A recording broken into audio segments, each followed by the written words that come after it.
Good morning. I'm grateful to be joined by Congressman Bera and Congresswoman Maxine Dexter, both distinguished doctors, joining me and Vice Chair Lieu up here today. We're here today because Donald Trump and House Republicans have created a full-blown healthcare crisis in this country. Since Republicans passed their big ugly law, we've been hearing from our constituents nonstop. They are scared that they'll lose their health care and that their local hospitals will close and that they'll see their insurance premiums continue to rise. All of this comes at a time when Americans are already struggling to afford the basic needs: gas, groceries, healthcare, housing. On Friday, we saw just how harmful Donald Trump and his policies are for the American people.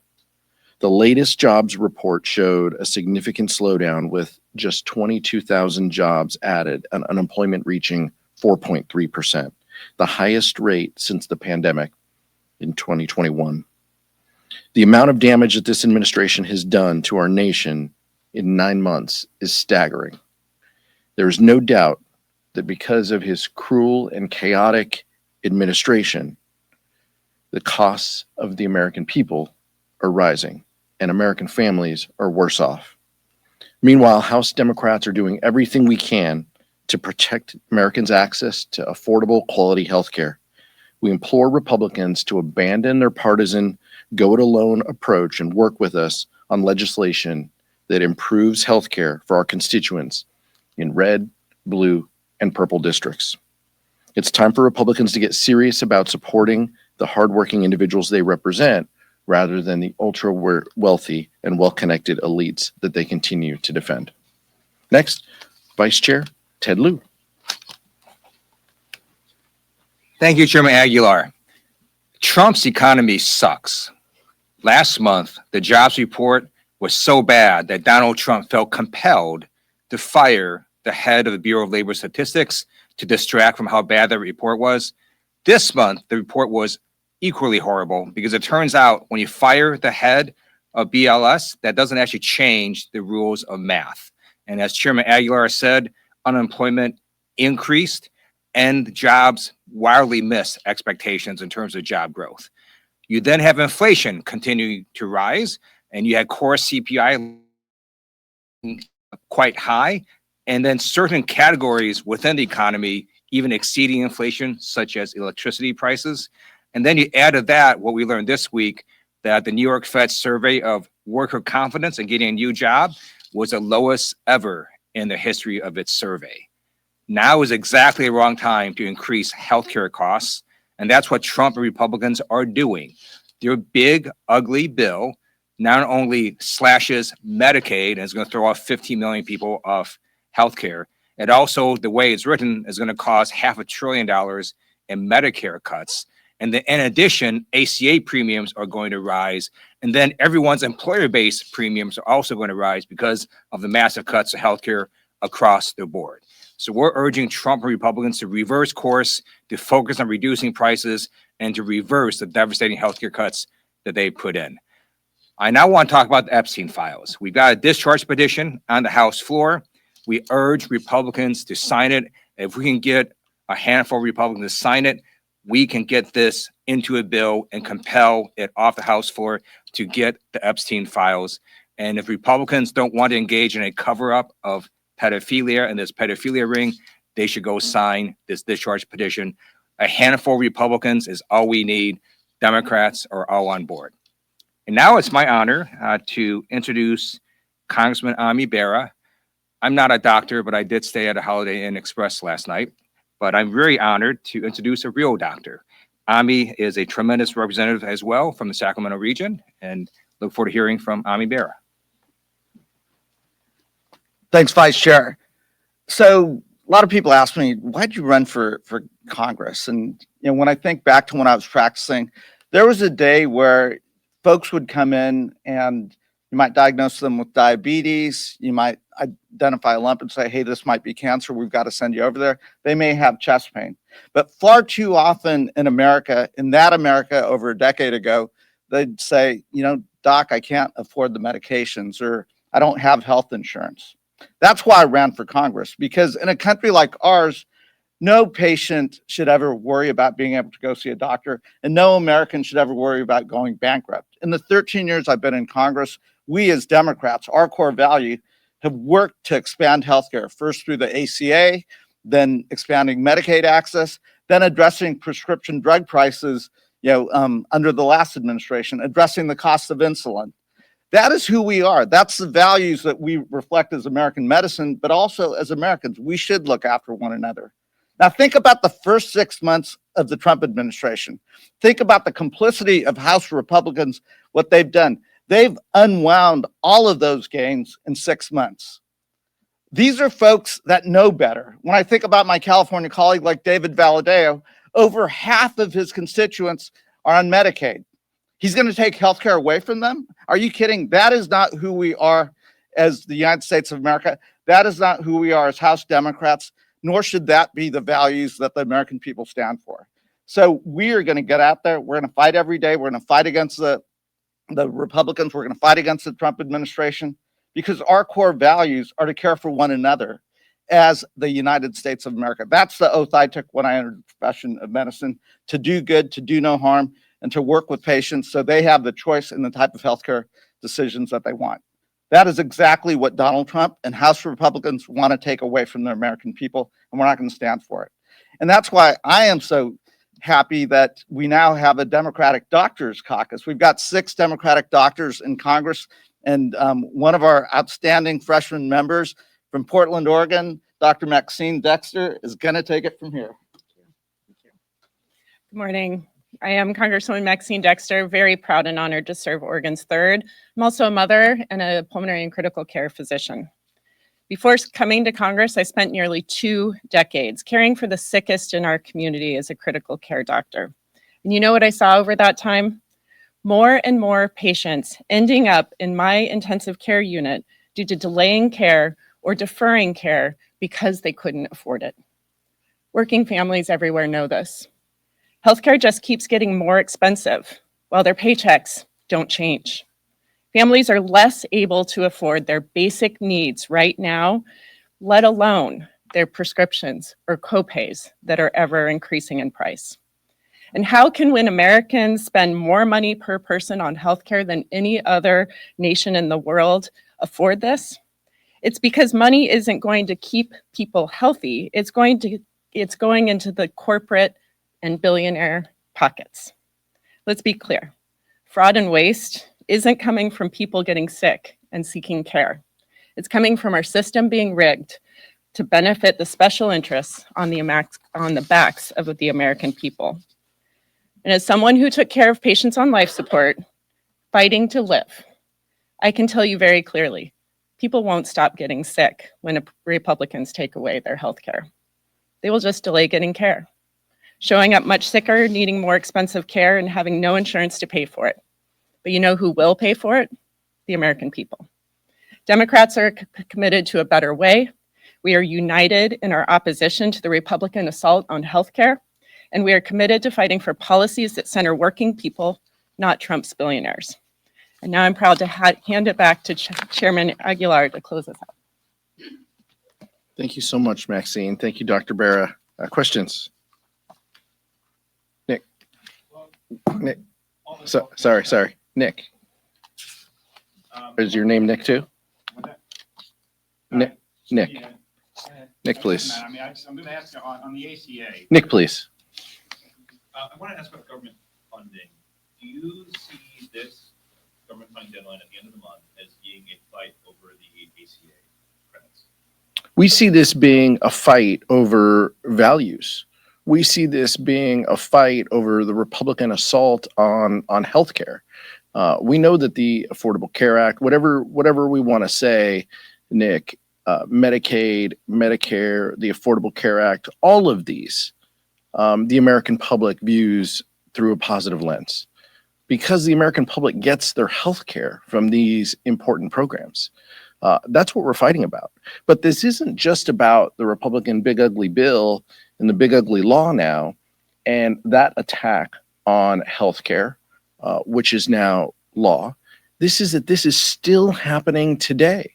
in the Appropriations Committee, where I'll go back to after this press conference, the continued attack and assault on healthcare, on NIH, on research, on infant mortality programs. All of these things matter to our communities. So this is much broader than the Affordable Care Act, although we lift that bill up for all of its positive achievements. This is about fundamentally Americans who receive their health care are now under attack by the Republican big ugly law and the continued attack in the Appropriations Committee.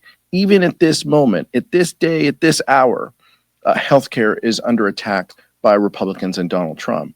We can't stand for that. We're not going to take that. And so you're going to continue to hear us speak up on this from now until the end of the month with a potential Republican shutdown. Danielle? Adding to what Nick asked you, is there a scenario where Democrats don't compromise with Republicans on a CR, which it seems like that's what's coalescing around because of this fight? We will work in a bipartisan way with our colleagues on legislation that meets the needs of the American public. That's what we want. If Republicans are willing to meet us, then we will do that. But what they have done, all we can do is judge them by where they've been. And where they have been is focusing strictly on partisan bills that assault healthcare. And so it's kind of hard to flip the page and to say, oh, okay, now we trust you because you want to have a conversation. After everything that they've done this year, and even through today, is an attack on healthcare in a partisan way. So that's why we'll be incredibly, cautious as we proceed. But that's the importance of this moment and what doctors like Maxine Dexter and Ami Bera and their rich experience bring to the table in advocating for patients in the past. That is who they are. That is the values that they bring to the table and why their voice is so critical at this point. You have heard the vice chair and I continue to talk about this, but it's so incredibly important because the chaos machine and this potential Republican shutdown is harmful. But the American people are the ones that will suffer. And so Democrats stand willing to work in a bipartisan way, but we aren't going to work with them when they go down the partisan path alone and assault healthcare. Go ahead. I just want a quick reaction to the bill from 10 Republicans to extend the ACA tax credit, number one, and number two, the bill, the big, ugly, beautiful bill, whatever you want to call it, has a pay-go sequestration of $500 billion for Medicare. In past years, the parties have worked together. They simply waived those pay-go restrictions. Are Democrats going to do that on Medicare with this? That's why this is so incredibly important to solve this issue, because this is about the ACA. This is about Medicaid. This is about premium tax, the premium tax cuts and the subsidies associated with the premium tax credits. But the trigger of $500 billion to Medicare is also what's at stake. That's what Republicans have done. We're only in that place because of the big ugly law and what that has meant. The cuts that are in the law now trigger further cuts in Medicare. So, like I said, if Republicans are willing to work with us in a bipartisan way, we have solved some of these issues in the past. We will continue to work with our colleagues, reasonable colleagues, to solve these issues in the future.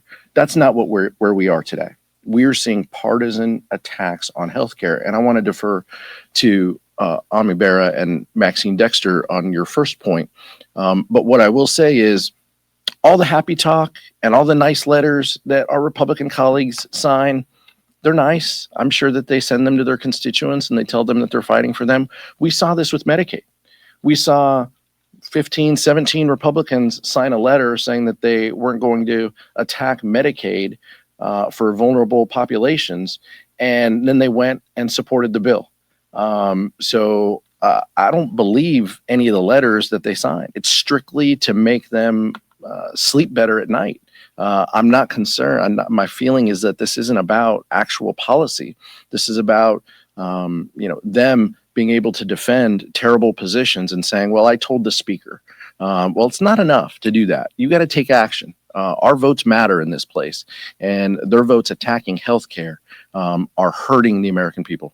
Ami Bera? So we live in interesting times, right? I mean, these are my opinions, and I have the utmost admiration for our leadership. But we live in a time where Congress is Article 1. We write the budget, we do the appropriations, and we've seen an administration that just has turned their back on them. It's like, we don't care what Congress is doing. So I talk to my Republican colleagues and sit there and say, you want to deal with it? Shutdowns are really bad here. They're not good for America. But why are you going to shut things down? Because if you don't stand up to Donald Trump, if you don't say what we pass, what we appropriate, you guys implement it. Until they're willing to do that, it's really hard to trust them. And we've shown how weak that the House Republicans are in terms of standing up to this administration. Russ Voigt just wants to do over $4 billion of rescissions, or at least let that go away. That isn't how this works. So until House Republicans stand up and say, nope, we want to do a budget, we want to do a CR, but we're going to hold the Trump administration accountable to implementing what we pass, it's going to be hard. So I think that's why the sequestration becomes pretty difficult as well. This is a ruthless, lawless administration that just has shown total disregard for Congress. But this is a Congress that has a Republican majority. And until Mike Johnson, Speaker Johnson, House Republicans find some courage and some backbone to stand up to him and say, no, we're Congress, we pass the budget, we do the appropriations, and you implement what we pass, it's going to be hard. So I'm new here. I came here after December 30th, finishing my last shift in the ICU. And what I saw are people who are struggling every day. This isn't going to change with a 1-year extension of the ACA premium tax credits. Folks are already struggling to get by. And so as somebody who represents a very progressive district, my job is to not just hold the line, but to extend the protections for Americans. And what this administration is doing is shameful. So whether it's cutting $500 billion from Medicare or taking away premium tax credits that makes it unaffordable for the middle class, or gutting what we know as healthcare, Medicaid for our country, we cannot arbitrate a little bit here. We've got to hold the line and give them a chance to take a step back and rethink what they're doing to the American people. In answer to your question, let me just be very clear to American people about what happened. House Republicans voted for the big, ugly bill that results in a $500 billion cut to Medicare. Now some House Republicans are saying, wait, please help us reverse the cuts we just voted for. It's like the arsonist saying, please help me put out the fire I just caused. So these Republicans didn't want this $500 billion cut to Medicare. They never should have voted for the big, ugly law in the first place.